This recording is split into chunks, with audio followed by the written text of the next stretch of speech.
तो देखो, स्त्री को उषा के समान हित करने वाली कहा गया है। आपको अब ज्ञात है, अभी तक हमने वीडियो में बता।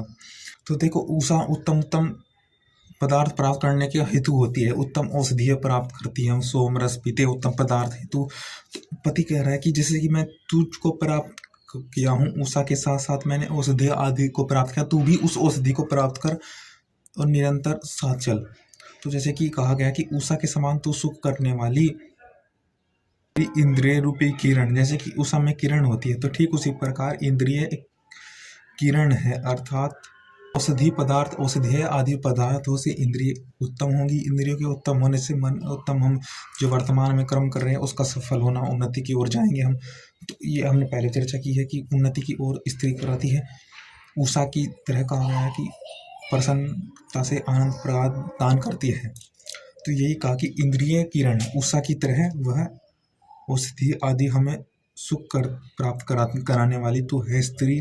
और पृथ्वी की भांति जो पृथ्वी इन किरणों को धारण करती है, जैसे कि सूर्य इन किरणों को भेज रहा है, धारण कर रहा है, तो पृथ्वी की भांति मैं तुझको धारण करूं, अतः तेरे लिए व्यवहार में धन अलंकार इत्यादि में सबकी प्राप्ति कराऊं तुझको, जिससे कि तू मेरे लिए सुख का हेतु बने।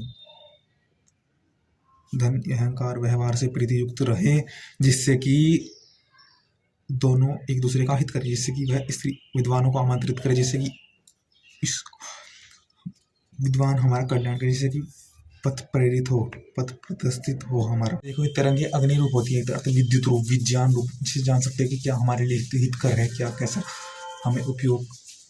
अग्नि जो हित करते हैं, जिससे कार्य सफल होते हैं, तो विज्ञान रूपी तरंगों से अग्नि से कार्य सफल हो, और अन्न से पराक्रम करें मेहनत के लिए, वो अन्न से सफल हो पाएगा। उत्तम पराक्रम युक्त, जिससे कि मेहनत से हम कार्य को निरंतर करते रहेंगे और अति उसमें याद करने की तीव्र इच्छा होगी, प्राप्त करने के लिए आगे बढ़ेंगे, और उससे फिर पराक्रम करके अग्नि द्वारा सफलता प्राप्त करेंगे, मार्ग प्राप्त कर।